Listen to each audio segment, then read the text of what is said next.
this? Oh, no. It's not going to affect how I rank these teams. Promise.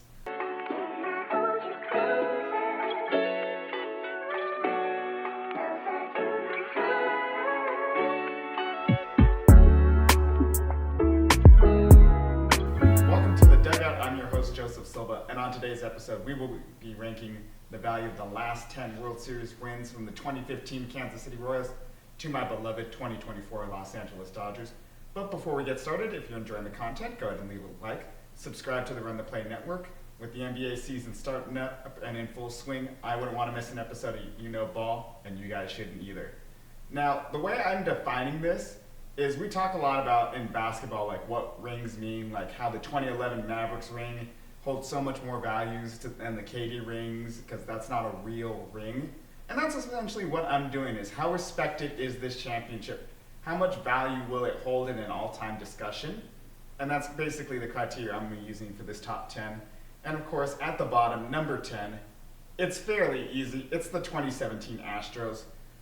You knew they were cheating the whole year. The trash can scandal and the whole sign stealing pervades this team and really sullies a lot of the great stuff they accomplished.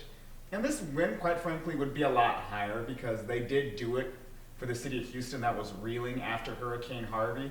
But again, it goes back to the sign stealing. And you can conject as much as you want and say, like, it wasn't proven, we don't know how they did it in the playoffs.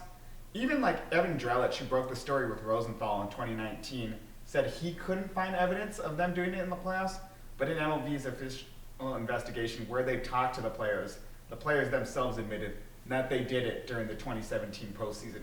And quite frankly, you could see it in that infamous Game 5 too, because in Game 1, Kershaw was dominant. He got, 8 swings and misses in Game 1 as opposed to 1 in Game 5, and that was in the first inning. They were hitting everything, they were taking everything, and they just looked different. So, yeah, they were a great story in a vacuum, but the fact that they were cheating only further helps explain why they went 8-1 at Minute Maid Park during that playoff run, and the only loss they had, coincidentally, was to the Alex Wood, who changed signs every 10 pitches in his outing and basically threw a no-hitter until Springer sent one into the Crawford boxes. Ultimately, it's a tainted ring, it's not respected, and it's the only one on this list that people have actively said there should be an asterisk next to it, and for that reason, it has to be number 10. Now, this one pains me, but at number 9, I have the 2020 Dodgers. The jokes write themselves. Mickey Mouse ring, 60-game season. And that's really the crux of this argument, is it wasn't even a half season they played. And you could talk about the bubble and how difficult the Dodgers road is. I've made this argument lots of times. But in the wider community, they're not seeing it as a real ring. They never had to play in hostile environments. They never had to go to San Diego in the division series. They didn't have to go to Atlanta in the championship series. They just basically parked at Globe Life Field and did nothing in terms of travel. They didn't really face fans until the championship series either, and even then the stadium was at 10% capacity, I believe. So as much as I love this ring, and it means a lot to me personally, in the wider community, it's not respected. It is a Mickey Mouse ring, and the only reason it's above Houston is because there are no active calls to call it, to put an asterisk on it. It's really just a ring that isn't well respected. And at number 8, I have 2018 Boston. And for similar reasons as Houston, this ring isn't viewed as highly as it should be. The 2018 Red Sox are arguably the team of the 2010s, the most dominant team of the decade. However, they were cheating during the regular season, using the video room to steal signs, relay them to hitters.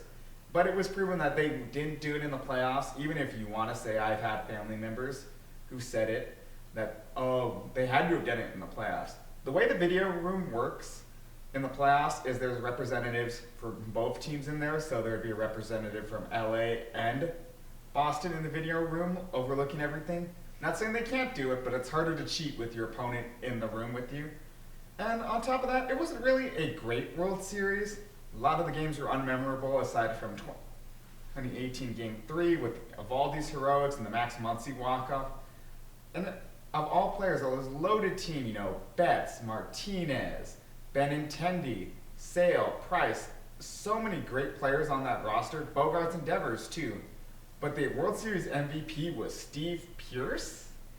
Don't get me wrong, he had a great series and he deserved to win it, but it just kind of like loses its luster because of that fact. So 2018 Boston has to be number 8. Now this one might be a little bit controversial. I have the 2021 Braves in 7th place here. They were a great underdog story. Alex Anthopoulos had one of, if not the greatest deadline of all time, rebuilding that outfield from scratch, essentially to help take them to the World Series. They were not favored in any of their series in the postseason. And then it was the first win for Atlanta since 1995 in the Fall Classic. So it really does mean a lot from that perspective, but again, it was a so-so World Series. You didn't have Ronald Acuna on the roster.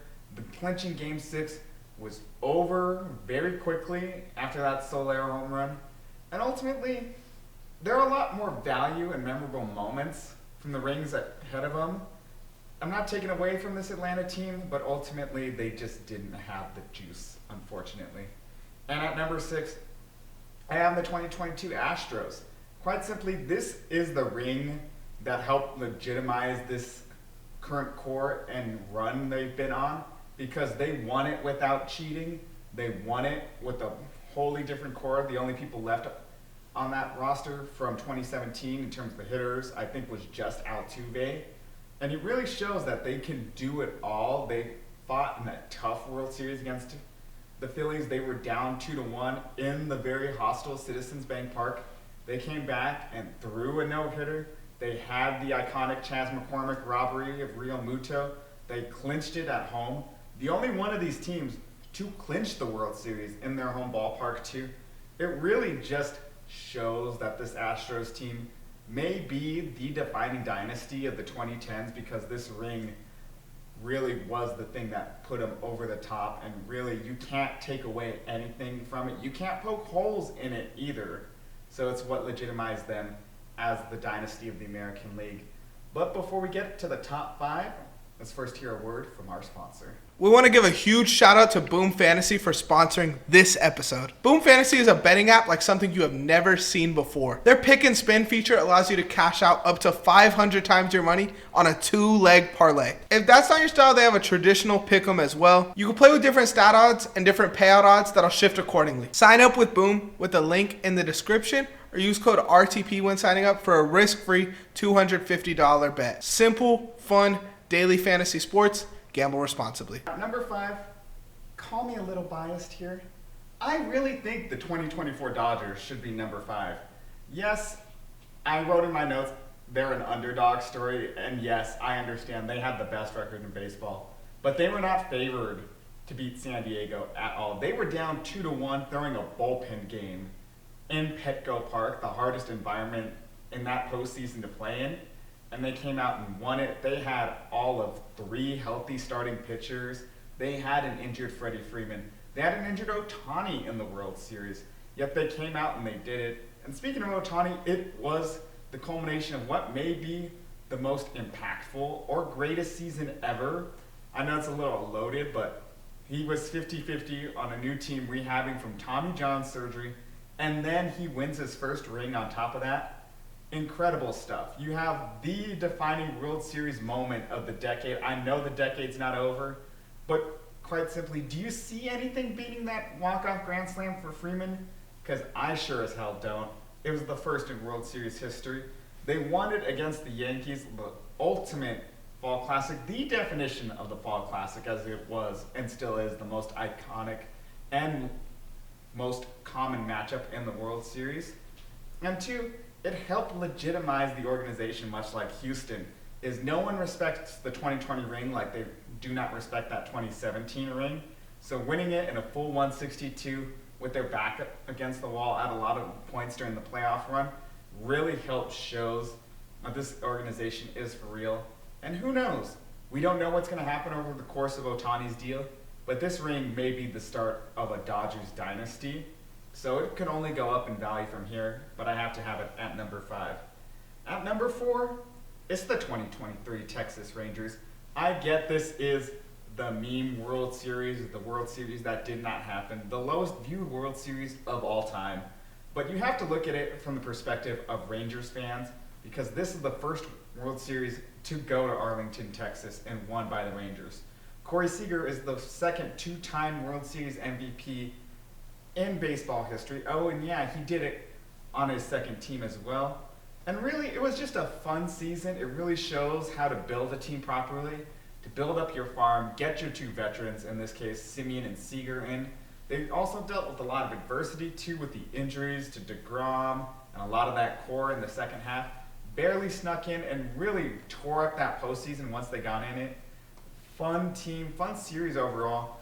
And I think a little bit that helps the value of this ring is, of course, 2010 and 2011, losing to the Dynasty Giants, and then twice being down to your final strike to win your first World Series and blowing it against the Cardinals in Game 6.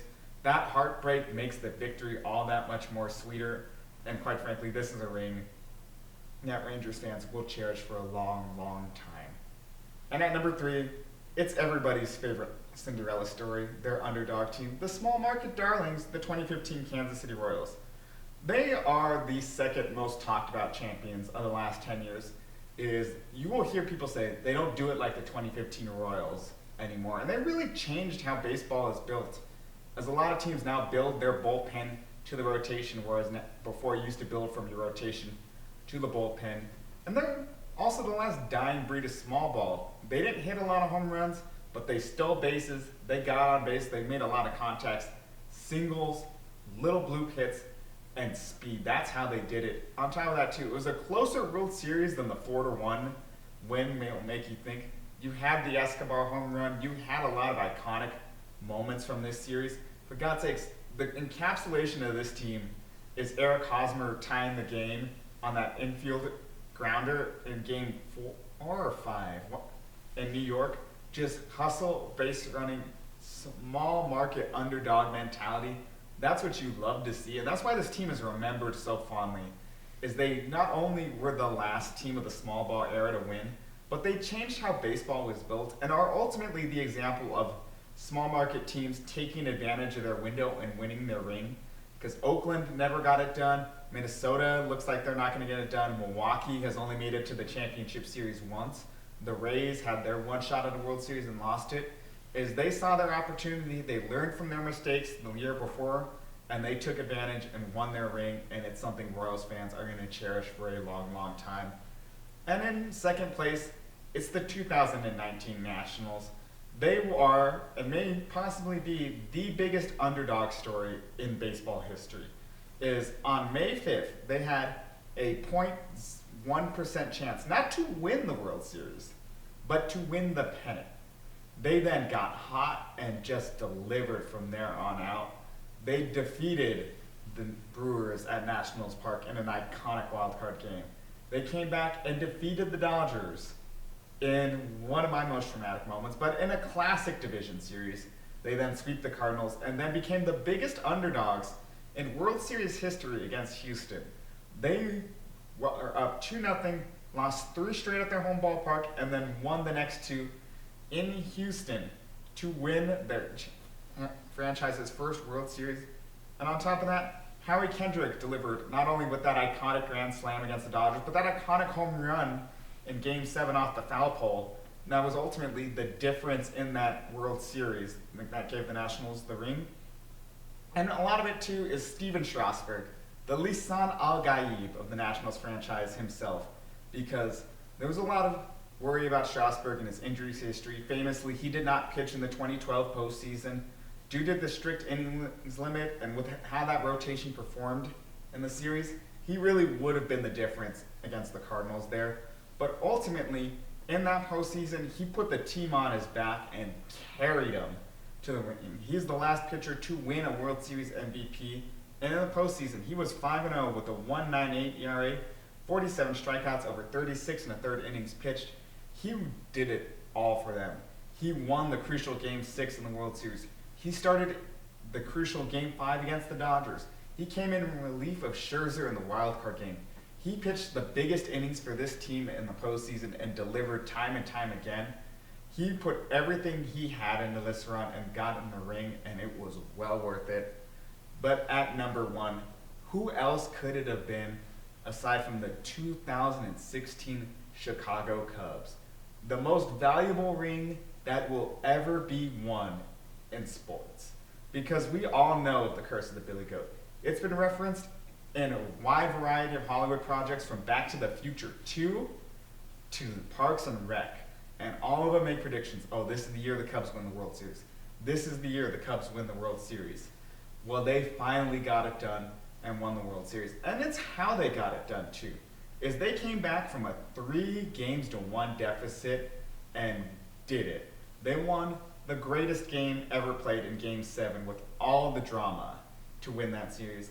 And on top of this, it's a little subjective, but this whole list is subjective, quite frankly. This World Series had the most aura of any World Series, quite frankly. And if you want to see what I mean, go back and watch the highlights from Game 5, because Wrigley Field, the oldest ballpark in the country, was rocking. History was being made there. The Cubs fans wanted it so badly, and when they realized that they had a shot, they were going nuts. I absolutely love this team.